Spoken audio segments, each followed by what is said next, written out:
I'm going to talk about trust, and I'm going to start by reminding you of the standard views that people have about trust. I think these are so commonplace, they've become cliches of our society, and I think there are three. One's a claim. There has been a great decline in trust, very widely believed. The second is an aim. We should have more trust. And the third is a task. We should rebuild trust. I think that the claim, the aim, and the task are all misconceived. So what I'm going to try to tell you today is a different story about a claim, an aim, and a task, which I think give one quite a lot better purchase on the matter. First, the claim. Why do people think trust has declined? I mean, if I really think about it on the basis of my own evidence, I don't know the answer. I'm inclined to think it may have declined in some activities or some institutions, and it might have grown in others. I don't have an overview. But of course, I can look at the opinion polls. And the opinion polls are supposedly the source of a belief that trust has declined. When you actually look at opinion polls across time, there's not much evidence for that. That's to say, the people who were mistrusted 20 years ago, principally journalists and politicians, are still mistrusted. And the people who were highly trusted 20 years ago are still rather highly trusted. Judges, nurses, the rest of us are in between. And by the way, the average person in the street is almost exactly midway. But is that good evidence? What opinion polls record is, of course, opinions. What else can they record? So they're looking at the generic attitudes that people report when you ask them certain questions. Do you trust politicians? Do you trust teachers? Now, if somebody said to you, do you trust greengrocers? Do you trust fishmongers? Do you trust elementary school teachers? You would probably begin by saying, to do what? And that would be a perfectly sensible response. And you might say, when you understood the answer to that, well, I trust some of them, but not others. That's a perfectly rational thing. In short, in our real lives, we seek to place trust in a differentiated way. We don't make an assumption that the level of trust that we will have in every instance of a certain type of official or office holder or type of person is going to be uniform. I might, for example, say that I certainly trust a certain elementary school teacher I know to teach the reception class to read, but no way to drive the school minibus. I might, after all, know that she wasn't a good driver. I might trust my most loquacious friend to keep a conversation going, but not to manage to... he could keep a conversation going, but perhaps not to keep a secret. Simple. So if we've got those evidence in our ordinary lives of the way that trust is differentiated, why do we sort of drop all that intelligence when we think about trust more abstractly? I think the polls are very bad guides to a level of trust that actually exists, because they try to obliterate the good judgment that goes into placing trust. Secondly, what about the aim? The aim is to have more trust. Well, frankly, I think that's a stupid aim. It's not what I would aim at. I would aim to have more trust in the trustworthy, but not in the untrustworthy. In fact, I aim positively to try not to trust the untrustworthy. And I think of those people who, for example, place their savings with the very aptly named Mr. Madoff, who then made off with them. And I think of them and I think, well, yes, too much trust. More trust is not an intelligent aim in this life. Intelligently placed and intelligently refused trust is the proper aim.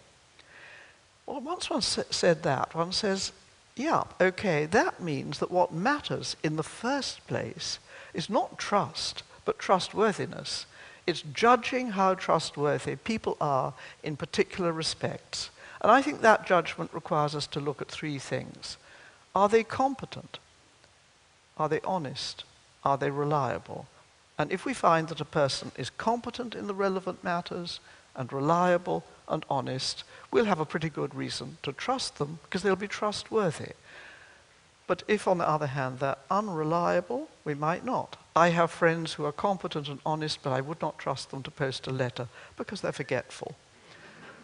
I have friends who are very confident they can do certain things, but I realize that they overestimate their own competence. And I'm very glad to say I don't think I have many friends who are competent and reliable, but extremely dishonest. If so, I haven't yet spotted it. But that's what we're looking for. Trustworthiness before trust.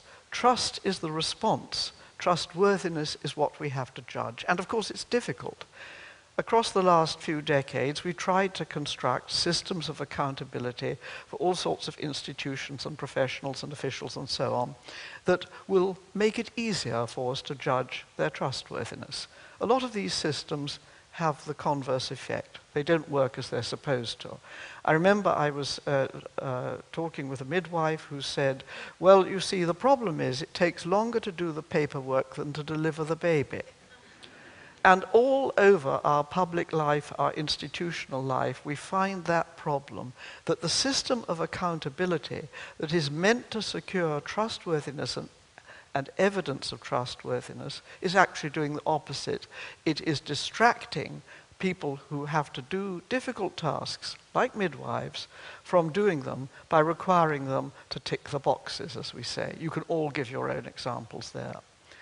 So much for the aim. The aim, I think, is more trustworthiness, and that is going to be different if we're trying to be trustworthy and communicate our trustworthiness to other people, and if we are trying to judge whether other people or office holders or politicians are trustworthy.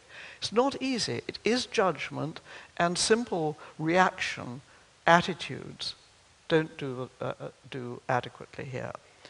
Now, thirdly, the task.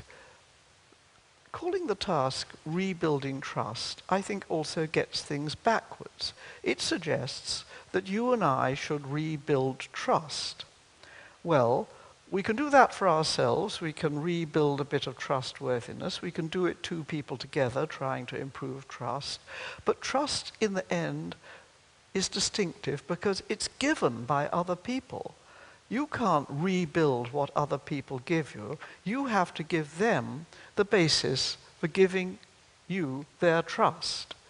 So you have to, I think, be trustworthy, and that, of course, is because you can't fool all of the people all of the time, usually. But you also have to provide usable evidence that you are trustworthy. How to do it? Well, every day, all over the place, it's being done by ordinary people, by officials, by institutions, quite effectively. Let me give you a simple commercial example. The shop where I buy my socks says I may take them back. And if they don't ask any questions, they take them back and give me the money or give me the pair of socks of the color I wanted. That's super. I trust them because they have made themselves vulnerable to me. I think there's a big lesson in that. If you make yourself vulnerable to the other party, then that is very good evidence that you are trustworthy and you have confidence in what you are saying. So in the end, I think what we're aiming for is not very difficult to discern. It is relationships in which people are trustworthy and can judge when and how the other person is trustworthy.